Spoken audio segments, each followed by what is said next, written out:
Monera के बता दिए थे कि स्वपोषी परपोषी होता है, ठीक है, जेकरा में आता है नीर हरिशैवाल, जीवाणु, बैक्टीरिया, साइनोबैक्टीरिया, माइक्रोप्लाज्मा, ये सब मोनेरा ग्रुप के आता है, इस सब में रहता है, जेकरा में डीएनए रहता है, माइटोकॉन्ड्रिया, गोल्गी का है, ये सब अंतर रहता है, क्लोरोफिल पाया जाता है।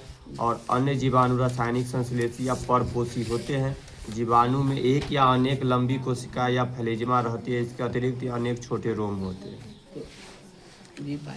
मोनेरा ग्रुप बेलिसिस और दंडकार के। अब है प्रोटिस्टा ग्रुप के। 5 गो ग्रुप होता है Monera, protista, fungi, Plantae, Animalia. तो मोनेरा खत्म हुआ, प्रोटिस्टा के सुनो। इस जगत में मुख्य विभिन्न प्रकार के जलीय एककोशिकीय सरल यूकेरियोटिक सूक्ष्म जीवों को सम्मिलित किया गया है। अधिकतर कौन? जलीय जीव, जलीय यानी कि जो पानी में रहे वाला अधिकतर है से सब वाला। यह प्रोकैरियोटिक किंगडम मोनेरा एवं जटिल बहुकोशिकीय यूकेरियोटिक किंगडमों प्लांटी, फंजाई तथा एनिमिलियाओं के बीच की कड़ी का काम करता है। यानी दोनों को सबके जोड़े हुए बनाता है, यानी कि बीच में जो ऊपर में फंजाई एनिमिलिया रहेगा और प्लांटी का सबसे बीच में। इस जगत के प्राय जीवों में प्रजनन के लिए रोम की तरह सीलिया या फैलीजा पाए जाते हैं। प्रचलन के लिए, ठीक ना, क्या पाए जाते हैं? सीलिया या फैलीजिला। पोषण की दृष्टि से कुछ प्रोटिस्टा प्रकाश संश्लेषी यानी स्वपोषी एवं कुछ परपोषी होते हैं। फिर पोषण के मतलब कि अपना खाना पीना के लिए कुछ प्रोटिस्टा में जो ग्रुप में जे आता है जीवाणु लोग से कुछ प्रकाश संश्लेषी होता है, यानी कि खुद अपना खाना तैयार कर सकता है। और कुछ परपोषी होता है जो किसी पर आश्रित रहेगा, कोई के देह पर चढ़ल रहता है और ऊपर से खाते रहता है। परपोषी जीव या तो परजीवी या मृतजीवी होते हैं। अब परजीवी जो होते हैं, परपोषी जीव या तो मृतजीवी होती है या तो मृतजीवी, यानी कि सड़े गले पर में पाया जैसे जाता है, जैसे कि कोई चीज पर मरा हुआ पर खा रहा है, सबके तो मृतजीवी होते हैं। मृतजीवी सड़े गले पदार्थों पर अपना जीवन यापन करते। दोबारा लिखी दिया कि मृतजीवी जो होता है से सड़े गले पर ही जीवन यापन, यानी कि कोई चीज सड़ गल गया है वही में फट जाता है। जैसे कहीं कोई मांस सड़ गया है तो उसमें पिलुआ हो जाता है, वही यानी कि जो हो गया वो जो कीड़ा या मक्खी जो सड़े गले पर, वही सब परजीवी कहलाता है। कि कोई चीज मर गया है उसको खा रहा है, कोई चीज सड़ा हुआ है उसको, जो चीज खा रहा है सब परजीवी कहलाता है, मृतजीवी कहलाता है, जो मृतों को खा रहा है। स्वपोषी प्रोटिस्टा में शैवालों को जैसे डायटम, नाम याद रखना, डायटम, यूग्लिना आदि की तरह कासाभिकीय जीव तथा परपोषी रूपों में सलाइन, मोल्ड एवं प्रोटोजुअन्स को शामिल किया गया है। तो जितना भी इसमें रहता है डायटम, यूग्लिना, सलाइड मॉडल, इस सब में शामिल होता है। सलाइड मॉडल एक प्रकार का अपघटक है। अपघटक उसे कहा जाता है कि कोई चीज़ तो हर सड़ गया, उसको तू फेंक दिया, धीरे धीरे मिट्टी में बराबर हो जाता है। तो इसी थोड़ी ना होता है, में कीड़ा होता है, कीड़ा धीरे धीरे उसको मिला देता है, खा करके ख़त्म कर देता है। तो अपघटक होता है। जैसे कोई लकड़ी का टुकड़ा कोई मिट्टी में कहीं बिक देगा धरती पर, तो धीरे धीरे ओकरा में दियार लग जाता है, जिसको दीमक कहते हैं। अब वो धीरे धीरे ओकरा खा करके ख़त्म कर देता है, ठीक ना। कोई मांस के टुकड़ा भी फेंक देगा तो धीरे धीरे उसमें कीड़ा फड़ेगा और धीरे धीरे खत्म हो जाता है, उसका अपघटक होता है। तो ये सब, तो उसी तरह मोल्ड एक प्रकार का अपघटक है। और प्रोटोजुआ का मुख्य उदाहरण अमीबा, पैरासीमियम, ठीक ना, प्रोटोजुआ, अमीबा और पैरासीमियम आदि है। और सबका चित्र देखने के लिए दिया, देखो यहाँ पर इस ऐसे तो दिखाई नहीं देता है, ये पूरा देखने पर, ठीक ना। यही अमीबा के चित्र है। एकरा में कुटपाद द्वारा अपना भोजन करता है। बार बार पूछता है कि प्रचलन के लिए अमीबा में कुटपाद एवं पैरासीलियम में सीलिया पाया जाता है, ठीक ना। तो अमीबा में प्रजनन के लिए या भोजन करने के लिए किसका उपयोग करता है? कुटपाद के तरह। कुटपाद एक मुंह के तरह होता है, ठीक ना।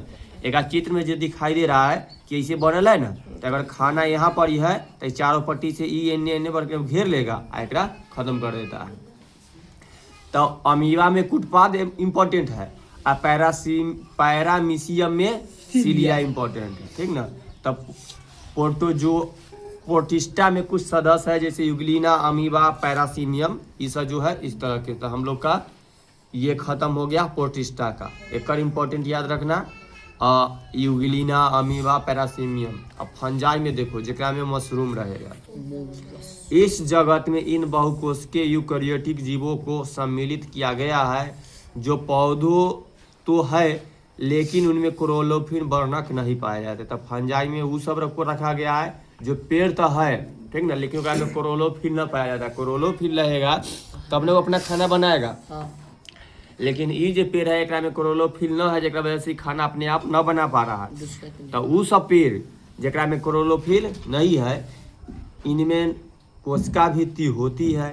ये परजीवी होते हैं, सहजीवी होते हैं, मृतजीवी भी हो सकते हैं। तो ये परजीवी भी हो सकता है, ठीक ना, जेकरा पर कोई पर सहजीवी कोई में हो भी सकता है, अपना खाना बना लेता है। कोई मृतजीवी जो दूसरा पर, हाँ, मृत शरीरों पर, मृत पौधों पर हो जाता है।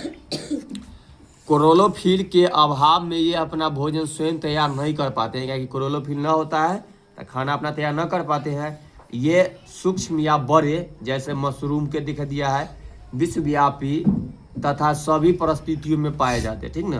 तो ये सूक्ष्म यानी कि हम तन्नी को भी हो सकता है, एकदम बहुत बड़ा भी हो सकता है। मशरूम तो हाल एगो छोटा होता है, मशरूमों से बड़का अपन से इलाका में गोबर छत्ता दिखाई देता है से खास कर गोबर। इनके शरीर की संरचना धागे जैसे कवच जाल या माइसिलियम की तरह होती है। ऐसू एक चीर फाड़ करके देखिए क्या होगा, जरूर न कहीं उठा करके देखने में अच्छा लगता है। ये ज़्यादा भी हिला रहा है, तो ज़्यादा का चीज फाड़ दिया है।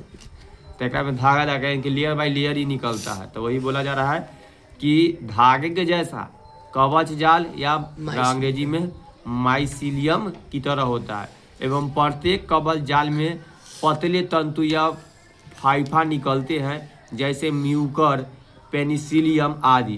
कवक या फंजाई मृत कार्बनिक पदार्थों पर अपने कवक तंतु फैला करके अधिकतर मृत जैसे लकड़ियों के टुकड़ा अगर छोड़ देंगे तो ऊपर हो जाता है, गोबर पर हो जाता है, तो मृत्यु इलावा पर हो जाता है, इसमें घुस जाता है एवं अपना पाचक एंजाइम ऐसे पदार्थों को घोल में बदल करके उससे पोषक तत्वों को आसानी से सोख लेते हैं।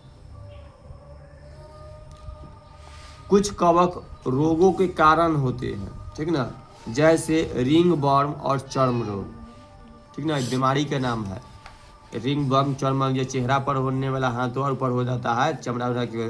तो कुछ कवक रोगों के कारण होते हैं, जिसे रिंग वर्म, चर्म रोग कहते हैं। कवकों की कोशिका भित्ति काइटिन की नामक जटिल शर्करा की बनी होती है। हम लोग पीछे भी चैप्टर में पढ़े थे कि कवक की कोशिका भित्ति किससे बनी होती है, तो काइटिन की बनी होती है, ठीक ना। तो यह नाम याद रखना कि कवकों की कोशिका भित्ति किसकी बनी होती है, काइटिन की बनी होती है। तो कवकों की कोशिका भित्ति काइटिन नामक जटिल शर्करा से बनी होती है। कुछ कवकों में माइसिलियम नहीं बनता है, ये यीस्ट से संचलित भोजन ग्लाइकोजन के रूप में पाया जाता है। तो जितना भी पादप है इस तरह के मशरूम वाला, ये सब फंजाई में काउंट होता है। एकरा में क्लोरोफिल न पाया जाता है, ये सब परपोषी मृतजीवी पर हो जाता है। इसका कवकों की जितना कोशिका भित्ति होती है तो सब किसकी बनी होती है, काइटिन की बनी होती है। ये सब यीस्ट हो गया, खमीर बनता है, से सभी में। अब प्लांटी है जेकरा में पेड़ पौधा से संबंधित बात रहेगा। प्लांटी इस जगत में यूकेरियोटिक प्रकाश संश्लेषी बहुकोशिकीय तथा कोशिका भित्ति वाले जीवों को सम्मिलित किया गया है, ठीक ना। इसमें जलीय तथा स्थलीय दोनों प्रकार के पौधे आते हैं, ठीक। तो प्लांटी में प्रकाश संश्लेषी यानी कि अपना खाना खुद से बनेगा, बड़ा पेड़ और छोटा पेड़ सबको शामिल किया गया है, ठीक। बहुकोशिकीय है, कोशिका भित्ति वाला भी पाया जाता है। कुछ पेड़ होता है जो पानी में पाया जाता है, जलीय पौधा होगा से, स्थल पर पाया जाने वाला पौधा से, दोनों पौधा प्लांटी में रखा गया है। इनमें हरे प्रकार के पौधे, कुछ शैवाल और जैसे डायटम आदि को छोड़ करके, शैवाल हरा होता है, ठीक ना, फिर भी इसको इनमें न रखा गया है, उसको पीछे वाला चैप्टर में रखा गया था। कौन था, मोनेरा में शैवाल को रखा गया था। तो मोनेरा और डायटम ये हरा कलर की होता है पौधा के तरह, लेकिन इसको प्लांटी में नहीं रखा गया है, इसको पोटेस्टा में रखा गया है। ये स्वपोषी होते हैं, यानी कि अपना खाना खुद तैयार करते हैं क्लोरोफिल के कारण, सूर्य के प्रकाश से, प्रकाश संश्लेषण से। क्योंकि क्लोरोफिल के उपस्थिति में अपना भोजन स्वतः बनाते हैं। इसके भीतर हरे, लाल, भूरे शैवालों, मॉस, फॉर्म, जिम्नोस्पर्म तथा एंजियोस्पर्म समूह के पौधे भी आते हैं, ठीक ना। तो हरा पेड़ वाला होगा से, लाल वाला भूरा शैवाल अगर आ गया, ये प्लांटी में आता है। मॉस होता है, पेड़ के नाम है, आगे कभी चित्र को बनल मिलेगा, ठीक ना, तो दिखाई देगा। फॉर्म का भी होता है। और जिम्नोस्पर्म एगो पेड़ होता है, एगो एंजियोस्पर्म होता है। कुछ पौधा होता है जेकर पेड़ के बिच्चा बाहर होता है, अंदर होता है। आगे हम लोग ये जिम्नोस्पर्म है, एंजियोस्पर्म पढ़ेंगे। देखो साइकस के पेड़, फॉर्न के पेड़ यह है, ठीक ना। कथी का फॉर्म? फॉर्न, हाँ, इस तरह का जो पेड़ होता है ना, इसका फॉर्न का पेड़ कहा जाता है। देखा होगा कहीं अपना कोई भी लगा लेता है। एंजियोस्पर्म जेकर बिच्चा उच्चा बाहर होता है, देखो भ्रूण बिच्चा का अंदर वाला है, इस तरह के। एंजियोस्पर्म जेकरा पौधा आगे पढ़ेंगे तब बताते हैं। तो जितना सब आता है सब पेड़ यह में काउंट आता है। तथा इसके बहुत से पौधों से हमारा रोज का वास्ता पड़ता है, अतः इसका विस्तार वर्णन आगे करेंगे। इसीलिए प्लांटी इतने खत्म कर दिया है एक का चैप्टर। यहाँ से फिर प्लांटी स्टार्ट करेगा ना, तो जिम्नोस्पर्म पेड़ के बारे में सब हम लोग पढ़ेंगे। तो फिर आगे पढ़ेंगे क्या कि बहुत बड़ा ही पार्ट होता है प्लांटी, क्या कि बहुत सारा पेड़ होता है, तो इस सबको हम लोग बहुत पढ़ेंगे। फंजाई खत्म हो गया, क्या कि कर सके ये बात है। कवके के बारे में वो पढ़ने होता है, बात खत्म।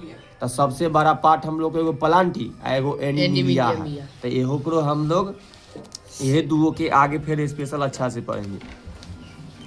तो देखो अब है एनीमिलिया, ठीक। इस जगत में ऐसे सभी यूकैरियोटिक, देखो दोनों सेम, बहुकोशिकीय जीवों को रखा गया जिनकी कोशिकाओं में कोशिका भित्ति नहीं पाई जाती है तथा ये जीव परपोषी होते हैं, ठीक ना। मनुष्य, जानवर भी सब यही सब में है। तो वो सब जीव को रखा गया है। जो यूकैरियोटिक तो होता है बहुकोशिकीय, क्योंकि बहुत बड़ा बड़ा होता है। और ये परपोषी होते हैं, यानी कि अपना खाना दूसरों पर निर्भर करते हैं। जैसे कोई भी जानवर है तो पेड़ खाना अपना बना करके पेड़ अपना पौधा को तैयार करता है, बड़ा बड़ा प्लांट बनता है, उसका डांड बनता है, जानवर उसका डांड को खा जाता है। तो डाली को खाकर खत्म किया, हम लोग भी उसके डाली को तोड़ करके लाते हैं और बना करके खाते हैं।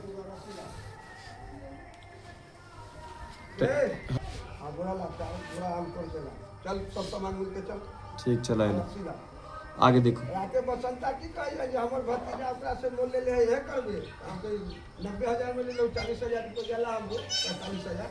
इनकी कोशिकाओं में कोशिका भित्ति नहीं पाई जाती है तथा ये जीव परपोषी होते हैं, क्योंकि क्लोरोफिल वर्णक नहीं पाए जाने वाले जलते ये अपना भोजन स्वतः नहीं बना पाते। कि पेड़ पौधा है तो इस क्लोरोफिल तो में न पाया जाता है कि अब सर्वेश तो रंग बिरंगा न है, सूर्य के प्रकाश में खड़ा हो जाएगा तो पर खाना बना लेगा। तो इसमें क्लोरोफिल न पाया जाता है, जिसके वजह से अपना भोजन न बना पाता है। तो ये परपोषी है। चूँकि इस जगत के जीव हमारे आसपास सर्वाधिक संख्या में पाए जाते हैं। जितना पक्षी हो गया से आज बड़ा बड़ा जानवर या छोटा छोटा कीड़ा मकोड़ा टाइप के जगह दिखाई देने योग्य है, तो ये सब भी मेढक उड़क भी सब एनीमिलिया वर्ग में आ जाते हैं, सरीसृप स्नापुप, ठीक ना। अतः इसका विस्तार वर्णन हम इसी अध्याय में प्लांटी के बाद करेंगे। तो जैसे प्लांटी के पहले पेड़ पौधा के कर लेंगे अच्छा से, फिर एनीमिलिया। तो प्लांटी के सुनो। हाँ, तो आप प्लांटी के कहा था ना कि बात बता, जैसे प्लांटी स्टार्ट होगा सब पेड़ के अलग अलग, फिर एक बहुत सारा ग्रुप बनेगा। देखो ये सब प्लांटी के ट्राइडोफाइडा, ब्रायोफाइडा, जिम्नोस्पर्म, एंजियोस्पर्म सब पेड़ के पार्ट है सब यहाँ से। अब प्लांटी के तो देखो प्लांटी या जिसको पादप जगत कहते हैं, पेड़ के बारे में पौधों का वर्गीकरण मुख्यतः इस आधार पर किया गया है। अब फिर एक बहुत सारा पार्ट निकलेगा कि इनका शरीर कितना विकसित है, सरल पौधा जड़ है, तना है एवं पत्तियों का विभेदन होता है, इसके आधार से। तब प्लांटी के भी बहुत सारा इधर है ना लिखल से कि कुछ ऐसा पेड़ है जो बहुत बड़ा है तो एगो अलग ग्रुप में रखा गया है, एकदम छोटा वाला है अलग ग्रुप में रखा है। कुछ ऐसा पेड़ है ना जेकरा में बिच्चे नहीं होता है, जेकरा फल होता है देखा होगा बिच्चा नहीं होता, ओकरा अलग रखा गया। कुछ ऐसा फल होता है जेकरा में बिच्चा होता है, ओकरा अलग ग्रुप में रखा गया है। कुछ बिच्चा ना होता है, अनार में बिच्चा होता है। कुछ ऐसा बिच्चा होता है जेकरा से फल नहीं हो पाता है, ठीक ना। बिच्चा के लगाएगा कर, लेकिन फल ना होगा, बिच्चा होता है छोटा छोटा बोला ना पता है। देखा होगा खाली डायरेक्ट खाने में रहता है। आगे देखो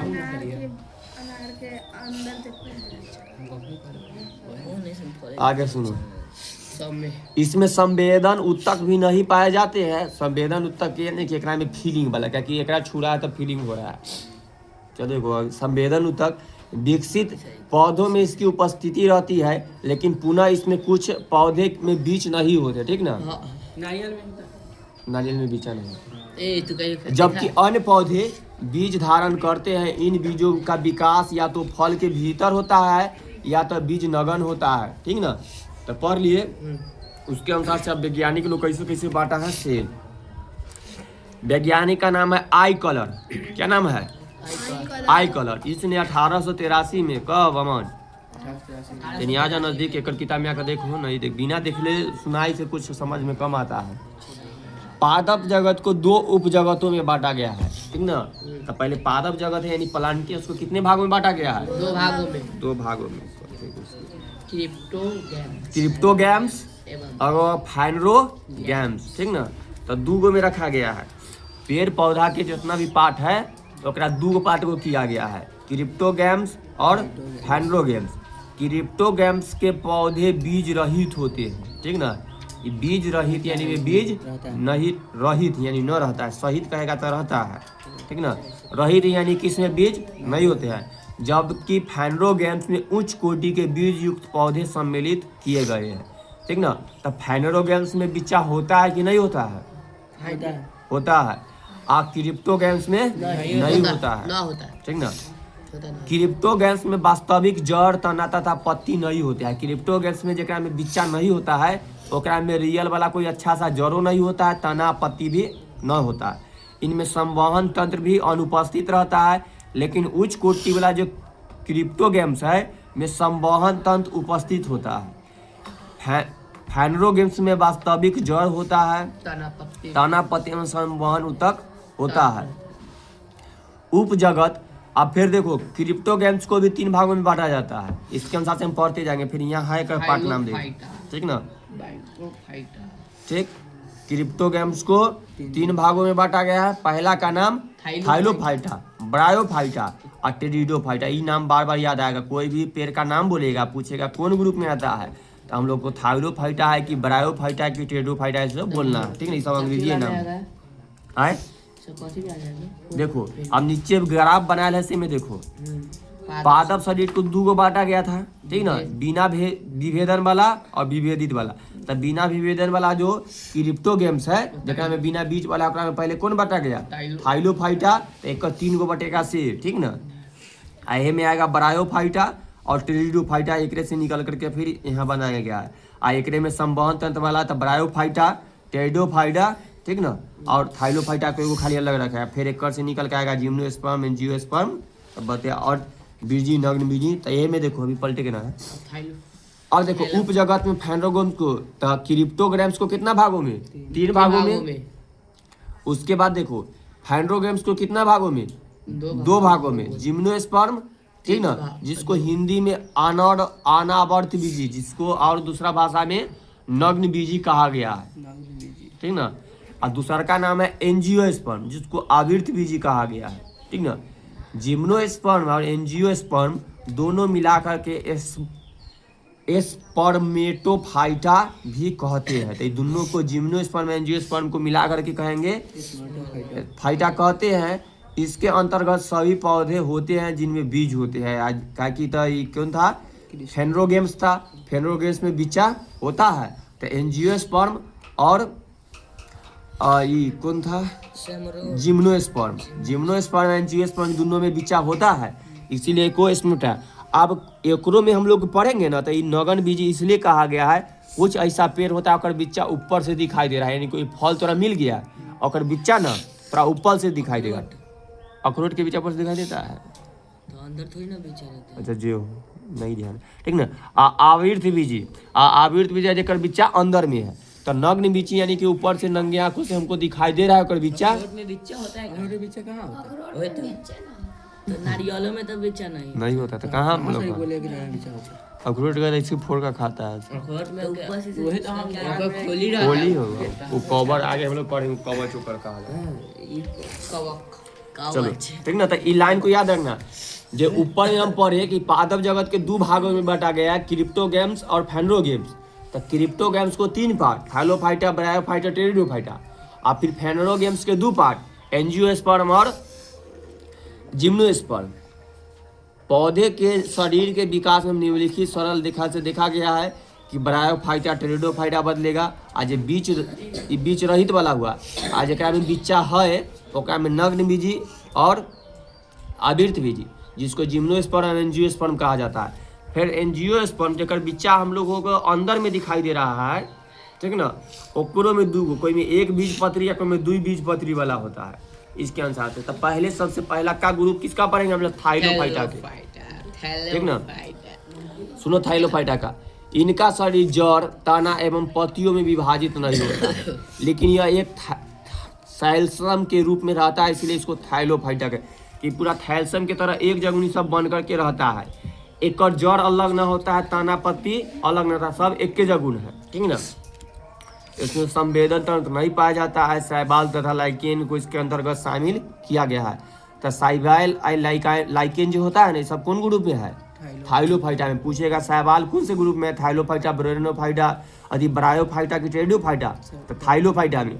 शैवाल के पेड़ देखा होगा, एक के जगह इतना सा नहीं, खाली एगो पत्ता सन के रहता है, ओकर जड़ के ना कोई पता रहता है, न ओकर तना के, न पत्तियों के कोई पता नहीं होता है। इसीलिए शैवाल है ना, से कौन से ग्रुप में होता है? थाइलोफाइटा में। अब लाइकेन के तो नहीं देखा है, इसलिए हम एग्जाम्पल नहीं बता सकते, क्या कि जे तू सब देखे हुए है, फोटो में कभी कभी दिखाएंगे तो काई देखा है ना, उसी को शैवाल कहते हैं, इसीलिए बता दें। शैवाल को अंग्रेजी में एलगी कहा जाता है, ठीक ना। तब हम लोग कुछ दूर शैवाल के टॉपिक पर गया कि शैवाल थाइलोफाइटा में आता है, तो हम लोग पढ़ लिए कि शैवाल क्या होता है? थाइलोफाइटा। तब शैवाल के बारे में पढ़ेंगे, शैवाल क्या कैसन होता है। ऐसे देखो यहाँ पर ये काय के रूप में इस जाली बनाए रहता है ना। कुछ शैवाल है, शैवाल के फिर प्रकार होता है 3 गो। कुछ शैवाल कुछ काय को हम लोग खाते भी है, ठीक ना। तो हम लोग यहाँ लोकल में ना खाते, वैज्ञानिक लोग खाता है, उस सबके अलग। अब बहुत पौष्टिक होता है, प्रोटीन का। पादप जगत का सबसे सरल जलीय जीव न, जो प्रकाश संश्लेषण द्वारा भोजन का निर्माण करता है, ये कौन है? शैवाल है। एकमात्र शैवाल है, जलीय है, ठीक ना, ठीक, यानी कि पानी पर होबे करता है, या पानी के ऊपर जो अधि हरा करके जाली सन के बनेले रहता है, वो शैवाल होता है, और एकमात्र है, ठीक। और वो प्रकाश संश्लेषण द्वारा अपना भोजन निर्माण करता है। कुछ शैवाल एक कोशिकी होता है, कुछ शैवाल ना एक कोशिकी होता है, जैसे क्लेमाइडोमेंस। कुछ विभाजन के फलस्वरूप आपस में चिपके रह करके निवाह यानी कि कॉलोनी का निर्माण करते हैं, जबकि कुछ अन्य बहुकोशिकीय धागे की तरह संरचना वाले होते हैं, जैसे स्पाइरोगैरा। 2 शैवाल के नाम बोले, ठीक ना, कैलाइडोमोन्स और स्पाइरोगैरा शैवाल के प्रकार है इसे। कुछ शैवाल शाखित होते हैं, जैसे कैलेडोफोरा। 3 को बोल दिए। सभी शैवाल हरे नहीं होते हैं, कुछ भूरे होते हैं, कुछ लाल आदि रंग के भी होते हैं। हम लोग के अगल बगल में जितना शैवाल दिखाई देता है, वो पानी के कलर का जो अधिकतर हरा कलर होता है। कोई कोई अगर हरा न है तो तनका मनी भूरा कलर के दिखाई देता है, लेकिन कुछ कुछ शैवाल हरा भी होता है। इनमें सभी स्वपोषी होता है, लेकिन जितना भी कलर के बन रहा है सब स्वपोषी अपना खाना खुद तैयार करता है। स्वच्छ जल में मिलने वाले शैवाल सरल होते हैं, यानी कि जहाँ के पानी एकदम अच्छा है, अगर वहाँ पर ही काई टाइप के बन गया शैवाल, हल्का सन के जाली सन के बना दिया है, तो वो शैवाल एकदम सरल होता है। और समुद्र में पाए जाने वाला शैवाल जटिल संरचना के होते हैं। समुद्रों में पानी होता है, चाहे नदियों के बगल उगल में देखा होगा कि एकदम जाली सन के बनेले रहता है ना, तो वो सब शैवाल जो रहता है जटिल होता है। जैसे शैवाल के नाम बोला है एगार। क्या नाम है शैवाल के? एगार, जिसकी आवश्यकता प्रयोगशाला में सूक्ष्म जीवों के कल्चर के लिए होती है, ठीक ना। सूक्ष्म यानी कि माइक्रो ऑर्गेनिज्म जो सब हुआ, उसका मतलब के जांच करने में एगार शैवाल का उपयोग करता है। का उत्पादन लाल शैवाल से होता है, ठीक ना। कर दे दिन खत्म करे कर। तो इसका एगार शैवाल के नाम है, जेकरा से उपयोग करके लैब में कोई भी चीज के उपयोग करते हैं। पानी में तैरने के लिए ज़्यादातर शैवाल में फ्लैजिला पाए जाते हैं। ये भिन्न भिन्न शैवालों में भिन्न भिन्न प्रकार के होते हैं। तो सब पानी में जितना भी काई लगल रहता है तो सब शैवाल रहता है, जिसका नाम क्या दे दिया गया है? देखो, कैलाइडोमोन्स, साइगोरा, कैलोडोफोरा, ठीक ना। इस तरह के ये सब शैवाल है। आज एकरा इस तरह के उपयोग किया जाता है। मित्रों तो बहुत शैवाल खत्म हो गया है, लाइकेन बायोफाइटर। अब जाइए हाँ